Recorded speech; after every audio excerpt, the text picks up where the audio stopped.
What's up, everybody? It's me again. It's been 2,844 days since the U beat FSU in football. You're probably wondering why I got this on. Well, at work they got like a summer. They had like a little summer get together today, and they said just like you were on vacation. So found this at Walmart and wore it. It was hard to feel like you was at vacation because number one, you was at work. Number two, I haven't seen the sun in 3 or 4 days, and the beach is at least 100 miles from the closest beach is at least 100 miles from here. So it is what it is, and it was what it was. But anyway, got a little bit of stuff to talk about here. Some pretty interesting stuff. Of course, a lot of it is rumors or hypotheticals or what have you. We'll hear a lot more tomorrow with the NBA draft and all that good stuff going on. But I want to just check off a few things today. What we're going to talk about first is actually the NFL. Talking about Derek Carr. He may of the Raiders, the QB for the Raiders. He may get $25 million a year. As a San Diego Charger fan, I actually want that. When these QBs get all the money, if it's not managed right or set up right by these teams, it could be detrimental to the rest of the squad. So I'm all for Derek Carr earning that money. I mean, getting that money. He actually has earned it. He's changed the mentality there in Oakland, and he's been very good for the team. He's a gunslinger. I thought he was a rebel, and I mean that in a positive way, where he just goes out there and he tries to make plays, and he's very confident in what he does. He's been a very big part of the turnaround and the mentality turnaround for the Raiders. But when you talk about how the NFL, they make these crazy contracts and then you can't keep the players because one or two people are making all the money. That's exactly what it's going to be. So I'm okay with that as a Charger fan. I like to see our division rivals struggle a little bit, but at least he'll be a happy quarterback. So until they run into those possible financial roadblocks, it's a very good deal for the Raiders. College World Series, my Seminoles were eliminated today by LSU, 7-4. We lost by one the first time we played LSU, and we actually should have won that match. And I thought maybe LSU would have come in a little downtrodden because of beating that Oregon State gave them, but I guess they really wanted that second chance to lose again. So Florida State, they got where we thought we always get. We get to the College World Series and we lose 2 games in there, and that was that. So we'll try the old college try next year. Excuse the pun. It's one thing you can guarantee with the Noles, they're going to make the regionals, probably make the super regionals, and of course, probably have a shot at the College World Series. So, Mike Martin, if you still feel it, keep going. I think your assistant coach is probably your son, so he'll fit right in there, and hopefully one of these days the Noles can get a College World Series, something to back up all that. It's like going to the NBA Finals 8 times and not winning. It's like going to the NCAA college playoffs and not winning. So, um, ain't no trophies for all that. So, one of these days, hopefully the Noles will win. My Angels lost today to the Yankees. We fell apart after being down 2-0. We tied it 2-2, and then the bottom fell out. And so that happens. We'll try it again and try to win the rubber match tomorrow. Real quick in tennis, James Blake, former tennis player on the tour for the U.S., has dropped his legal lawsuit or whatever you want to call it versus the NYPD, the New York Police Department, after he was tackled and misidentified as a credit card scheme. He dropped that in exchange for a legal fellowship that is going to be put into his name that investigates police misconduct in within the New York Police Department. And they are also going to pay his legal fees, and the NYPD or the state is going to support that program or that fellowship for at least 6 years. I think it's a good thing that he's doing that to try to check into that. He wants to make a change, and it's not just about putting money in his pocket because he probably has a decent amount of money being a former tennis pro. The pessimistic side of me says It's the police. It's the NYPD. Is something really going to happen? Are they going to find police misconduct? If you never found it over the years that people have uh, gotten in trouble, or I mean, gotten hurt, or been locked up, or being harassed by police all of these other years, is something really going to make a difference? I don't know, but I'll be positive and say hopefully something good comes of a good deed that James Blake is trying to do. All I can say is police get it together.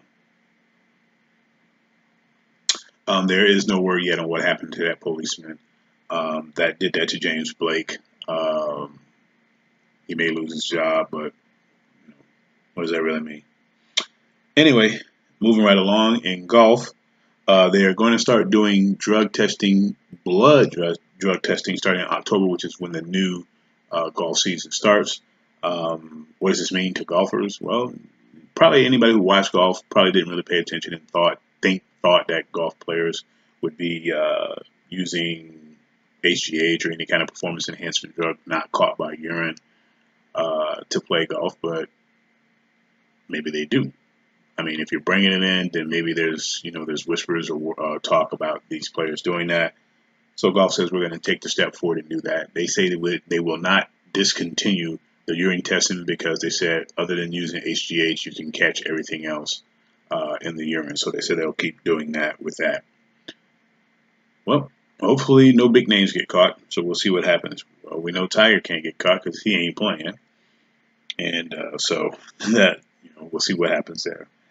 Um, the rest of this show today is about the NBA, and the first thing is about the Clippers. They're looking for takers for DeAndre Jordan. Uh, it's probably a good idea. Maybe they're just going to have a change. They want to do something different. If you're trying to get rid of DeAndre Jordan, then you're saying you're trying to keep Blake Griffin. You're not going to get rid of both of them because you're not going to overhaul the whole team. Also, when you're doing that, you're probably still trying to keep Chris Paul. And the only way you can keep Chris Paul is you got to pay him that top-notch salary. So that means somebody's got to lose. You got to lose somebody off of the roster to pay all that salary. The Clippers are not trying to go all in like Golden State or like Cleveland. They're not trying to do that. So they got to balance it out some way. And this balance out's got to come with DeAndre Jordan. Yeah, he's a good defensive player. He can score offensively to a certain extent. Well, basically dunking, but he can't hit a free throw. So he's not good on the upside concerning in reference to him and Blake Griffin. You're gonna take the one who's got a little bit more skills that can help out the team. The problem with Blake is he can't stay healthy. So Clippers are rolling dice in that instance. So that'll be interesting to see. The only other problem I had with this attempt at a trade or a possible attempt at a trade is if you're going to trade him now, why didn't you just let him walk to Dallas last year? Now you're trying to get something for him? You probably wouldn't have to sign that contract. You probably still could have got somebody decent, or maybe somebody who fits the system better or could contribute more to your system better if you had done that last year. Anyway, they're the front office, they're GMs, they get paid all the big money to do that. I'm just throwing out hypotheticals. My Spurs. They're looking to trade Danny Green. I am not going to cheese very hard because I am very elated about this. My friends that know me know that I never thought they should have signed Danny Green to the 40-year deal, the 40-year deal, after we won the title in 2014. And the Spurs thought he should have earned it, and that's at that time, I guess they gave him credit for defense, but I didn't think he was even worth that in the sense that he could only play defense, and his shot was inconsistent. His scoring was inconsistent, and I think you heard me say on my yesterday's video, shooting guards got to shoot. You play defense as extra, but you're shooting guard. You got to shoot. And we saw in the playoffs this year, he didn't look too good. So with that being said, It's a long time coming. Hopefully they can get a trade offer for him, maybe even a draft pick or maybe a serviceable guy because I have some ideas on what we could do. I still think we should keep Jonathan Simmons, and some people say, well, he plays small forward just like Kawhi. I think he could play a two guard. I think he can score and he's got the defense. I think he can play a two. So for Danny Green, we get rid of that. We get rid of that $10 million price tag every year, and maybe get a draft pick out of it, or just a serviceable backup small forward or shooting guard. That's just my thought. But anyway, I know the Spurs figured it out, and we'll find out tomorrow really what they're going to do. So that'd be good. I think I heard a rumor that they're even putting LaMarcus Aldridge on the market. I am still a LaMarcus fan, even though a lot of people aren't. I'm still a big fan of him. If the Spurs put him on the market, maybe they see something. Maybe LaMarcus doesn't feel like he fits the system. Maybe Popovich doesn't feel like he fits the system as well. So if that's what they want to do, of course that's what we want to do. But I would have given him another shot at it. So I think he fits the system. I think he's going to be okay. But hey, I'm not calling shots. We'll see what happens. We'll find out more tomorrow. It should be a big day in the NBA tomorrow. Lastly, the Lakers. Swaggy P has decided to opt out of his $5.6 million that he would have gotten this year. I hope it works out for him.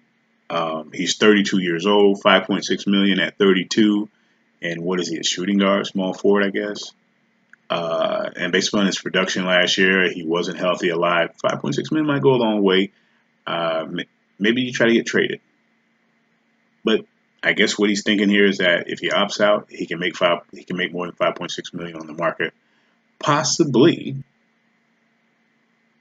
with the right team. I think it's an okay move. At the same time, I don't know. $5.6 million. He showed signs of being decent at times, but at 32 years old, $5.6 million, you might want to take that. But it's the NBA. Somebody will fork over a little bit more money from him, but I don't see him making that much more money. I don't think he's going to double his output. So we'll see how that goes. Anyway, that's it on the sports front. On the music front, and this stuff is just popping up because of the fact that I'm a music fan and I'm always rummaging around not only the sports sites but also the music sites.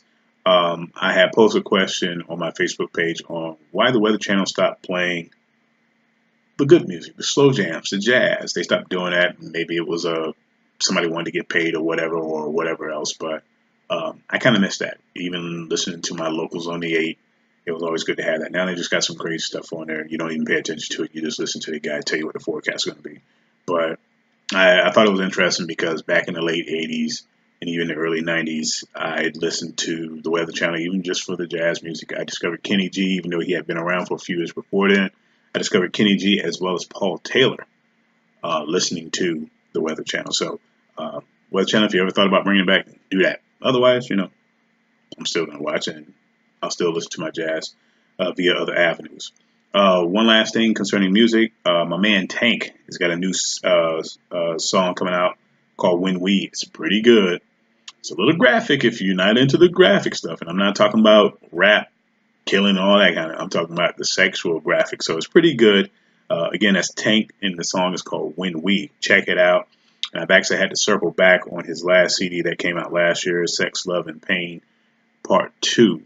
And that was kind of good. I hadn't really listened to it from last year, so I listened to it this year. It was pretty good. So Tank is the music guy for the day that I want you to check out. And, put a shout out to Weather Channel. Check out what they're doing. So appreciate your time here. Tomorrow's probably going to be a big one. Probably have 2 parts to this because, I want to, make sure that all of it gets on here, and it takes forever to load these videos. So, but it should be a lot tomorrow, especially coming from the NBA. So catch up with you guys tomorrow. You guys be blessed. Take it easy. Free Colin Kaepernick. Peace.